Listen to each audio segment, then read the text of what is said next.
이렇게 눈 오는 날 제가 어디에 와 있을까요? 그러니까 낯익은 그런 풍경 아닙니까? 기안 84가 사는 동네입니다. 자, 안녕하세요. 콩콩날입니다. 이렇게 눈 오는 날 지금 여기 제가 어디에 와 있을까요? 한번 주변을 한번 훑어봐 주세요.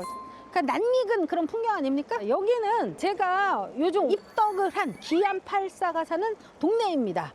최근에 나 혼자 산다의 8번째 집 이사한 곳을 소개한 적이 있었죠. 그 집을 제가 결국은 찾아내서 여기까지 오게 됐습니다. 자, 왜 이렇게 제가 기안 84를 좋아하냐면 그냥 좋습니다. 태어난 김에 막 사는 남자인 것 같은데 그 느낌이 저는 너무 좋아서, 물론 결혼 상대자로서는 좀 아닙니다만 하여튼 그 사람의 어떤 순수함 이런 것들이 너무 좋아서 입덕을 할 정도로 좋아하게 됐는데요. 한번 기안 84가 사는 동네는 어떤 동네일까 한번 저랑 같이 한번 따라와 보시죠. 자, 한번 같이 가보실까요? 자, 여기가 그때 뉴욕 마라톤 나가기 전에 맨날 2시간씩 연습을 했던 하천입니다. 그 사람이 어떤 연대기를 보면 거의 수원의 남자이잖아요. 사실 저는 기안이 사람 이름인 줄 알았어요. 자기 이름인 줄 알았는데 기안 84의 기안이요, 수원의 기안동이라는 데가 있어요. 저도 이제 경매로 가끔 가다가 거기에 좀 나오는 그런 아파트예요. 그래서 신미주 아파트라고 해서 거기에서 또 기안이 살았더라고요. 7살 때부터 수원에서 살기 시작을 한 거예요. 수원에서 살다가 이제 거기서 이제 대학을 다녔죠. 대학을 다니다가 제대를 하고 웹툰 작가로 등단하면서 어디로 끌려갔습니까? 네이버 본사로 끌려갔지 않습니까? 그래서 맨날 마감을 갖다가 제대로 못 쳐가지고 이제 끌려가서 거기서 살게 되는데 기안 84가 아예 적응을 해버려가지고 먹고 자고 아침에 일어나면 밥 주지, 식당 가서 막 이렇게 해가지고 하다 보니까 아예 그냥 눌러서 살게 되다가 나중에는 이제 네이버가 나가라, 네이버에서 이제 나가라 이렇게 해서 한 1년 반 살다가 이제 나왔죠. 나온 데가 이제 거기에 네이버 앞에 분당 아파트 조그만한데 1층에서 살다가 그 다음에 또 이제 간 데가 어디예요? 과천으로 넘어왔다가 다시 또 서울로 넘어왔다가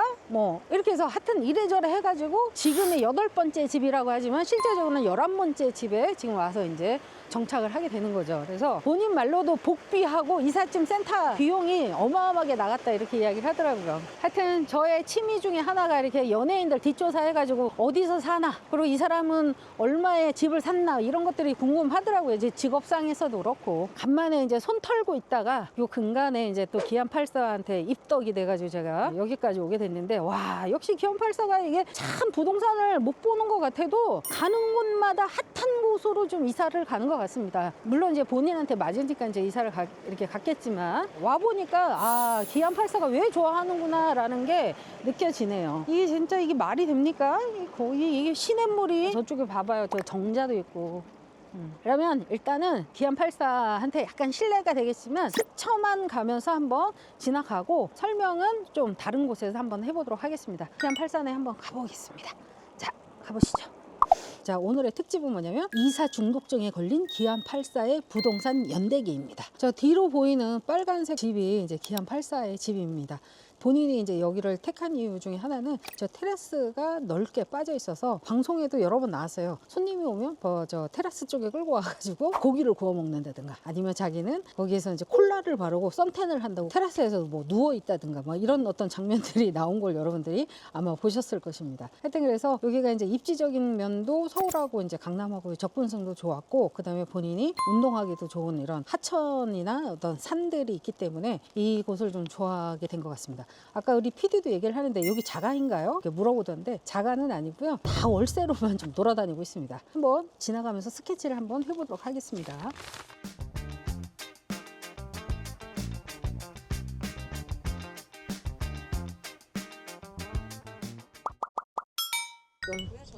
기안 84에 지금 가고 있습니다. 여기가 지금 잠실역을 지금 지나고, 여기 지금 석촌역 앞에 사거리에 있고, 지금 기안 84에까지 지금 현재 한 790m 정도 지금 내비에 찍혀 있습니다. 오늘 미세먼지가 좀 있긴 하지만 거의 봄인 것 같아요.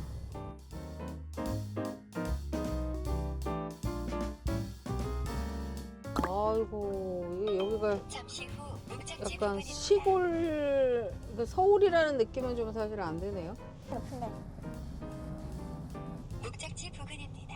다 왔어요. 여기 보이는 거, 여기가 기안 84 건물입니다.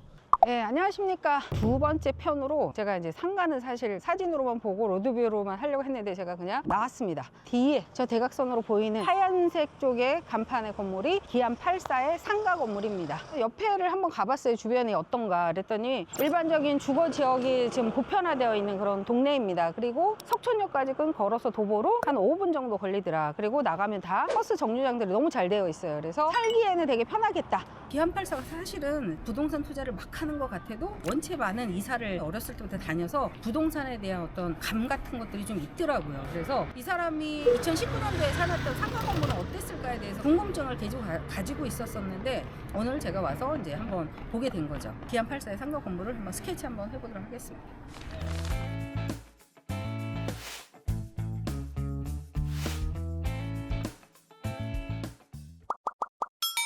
자, 기안 84 요 건물에 대해서 잠깐 브리핑을 해보도록 하겠습니다. 실제적으로 2019년도에 이제 46억에 매입을 한 물건입니다. 근데 그때 당시에도 이제 사람들이 굉장히 회의적으로 이야기를 했어요. 기안 84가 역시 부동산을 잘 못하는구나 라고 이야기를 했지만 제 개인적으로 봤을 때 기안 84가 이사를 많이 다니고 부동산이나 집에 대한 애착이 좀 많았던 걸로 저는 보여요. 자기만의 포인트가 있고 투자에 대한 개념이 확실히 있는 친구라고 저는 봤는데요. 하여튼 요 건물이 46억에 매입을 해서 지금은 62억에서 뭐 80억 정도 까지 또 이야기를 하고 있더라고요. 그래서 개인적으로 투자를 잘 하고 있다라는 생각을 하고 있고 이 건물은 실제적으로 대지 평수가 한 100평이 조금 넘어요. 102평 정도 되고 1층부터 4층까지 해서 연면적이 한 240평 정도 이렇게 되는 걸로 알고 있습니다. 그래서 과거에 받았을 때는 1층에 일반적인 식당을 했었어요. 지금 이제 얼마 전에 여기 라멘집이 들어오고 커피점이 들어오고 이렇게 사람이 임차인이 바뀐 것 같아요. 그래서 본인의 어떤 인성에서는 뭐 그렇게 월세를 더 높여서 받거나 이러진 않지 않았을까 생각을 하는데 어쨌거나 임차인이 바뀌었다라는 어떤 부분들이 있고 그다음에 이제 코너의 건물이다 보니까 가시성이 높기 때문에 굉장히 좀 괜찮다라는 생각을 하고 있고요. 건물에서 실제적으로 석촌역까지 제가 한번 걸어가 봤는데 도보로 5분 정도 걸립니다. 그리고 나가면 뭐 여러 가지 인프라들이 학원, 병원, 뭐 주요소, 마트 이런 것들이 많이 있습니다. 원체 입지가 좋아서 그런지 신축 빌라들이 굉장히 많아요. 그래서 재개발로 움직이기에는 좀 약간 애매한 느낌적인 느낌이 있긴 하지만 위치적으로 상당히 좋다. 이런 부분들이 있고 정리를 하자면 기안 84가 세상에 막 태어나서 그냥 막 사는 남자라고 이렇게 인식을 하고 별로 경제 개념이 없다라고 생각을 하시는데 제가 보는 관점에서는 괜찮은 투자였던 것들을 가지고 있다라고 생각을 해서 한번 이 건물이 되게 궁금했습니다. 그래서 이미 TV에서도 많이 나오고 했던 것들이라 저도 한번 지나가면서 한번 잠깐 촬영을 해봤습니다. 갑자기 촬영이 막 눈이 올 때 그때 이제 기안 84의 집을 촬영했던 거하고 지금 갑자기 날이 너무 더워가지고 지금 땀이 납니다. 그래서 하여튼 제가 다시 원직업으로 돌아가서 열심히 콘텐츠를 만들도록 하겠습니다. 자, 뭐다? 좋아요, 구독 눌러주시고 알람 설정도 꼭 해주세요. 고맙습니다.